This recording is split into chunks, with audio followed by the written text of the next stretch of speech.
Welcome to Cerulean Science for Everyone. My name is Roger, I'm a scientist living in Montreal, and we try to talk about science that may interest you. Space travel. When we think about space travel and its challenges, we normally focus on aspects like isolation and what are going to be the psychological impacts on the crew, how fast can the ship travel, or how are we going to keep food and water for a long time. But space itself is a hostile environment for life. From space ionization and its potential damage to our chromosomes to microgravity and the effect on our bones and muscles, weakening them. To study how to preserve astronauts' health, a new discipline has appeared: space medicine. The objective of space medicine is to identify new ways to preserve human health outside Earth environment, while traveling through space and also in new habitats like the Moon. But how can these studies be performed if we haven't been able to colonize either Mars or the Moon? Well, studies can be performed either monitoring astronauts' health, for example, when they are in the International Space Station, or by using model organisms and performing experiments on them while they are traveling through the space. Monitoring astronauts. Well, scientists have lots of data from space travel in low orbit. Over the last 60 years, hundreds of humans have flown into space, leaving some of them months or up to a year in the International Space Station. However, studying astronauts is expensive and it doesn't allow us to do many experiments on them, just monitor their health. Therefore, model organisms are used to overcome these challenges and get answers of how to maintain human health on space. Today I'm going to talk about what I think is a really beautiful example of work using model organisms. I'm going to talk about a paper, a scientific article published in the journal iScience. In it, scientists explore the impact of microgravity in animals' body using the nematode Caenorhabditis elegans, or for short, C. elegans. Well, we all are aware of these pictures in which we see astronauts experiencing really low gravity in which they are floating. This is really cool, but it has huge impact on the bodies of the astronauts. They have muscular and bone problems.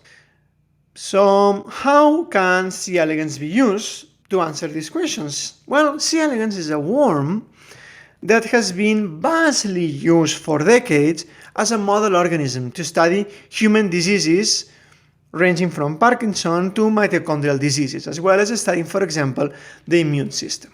It has been previously shown that in space, C. elegans present neuromuscular weaknesses, like the ones that experience mice also, or the astronauts. Why are nematodes experiencing these problems? Well, on Earth, C. elegans live in aqueous solutions, but due to the gravity of the Earth, nematodes settle on the liquid and experience contact with the surface. However, on microgravity, like in the International Space Station, C. elegans experience buoyancy in liquids. In other words, it floats and it doesn't have contact with the surface. Well, scientists observe also that in these microgravity conditions, nematodes present a reduced level of dopamine. Dopamine is an important neurotransmitter involved in many body functions, among them memory, movement, or motivation. The levels of dopamine are linked with the neuromuscular weaknesses on nematodes. Why? Because what they observe is that restoring the levels of dopamine promote a good neuromuscular development on C. elegans. They restore the muscular tone of C. elegans. However, administrating dopamines or analogs, it won't be a long-term solution for space travelers, because we already know that dopamine has a lot of side effects, as it has been shown when it has been used for the treatment of Parkinson. If you want to read more about the use of dopamine in Parkinson, I recommend the book Awakenings from Oliver Sacks or the movie that's based on the same book. Which alternative does this study propose? If nematodes have physical contacts, for example, if in the solution we add small bits to the media, to the liquid in which they are growing and they are feeding, the effect is the same as supplementing them with dopamine. They have a good neuromuscular development. We restore their health. And why is this happening?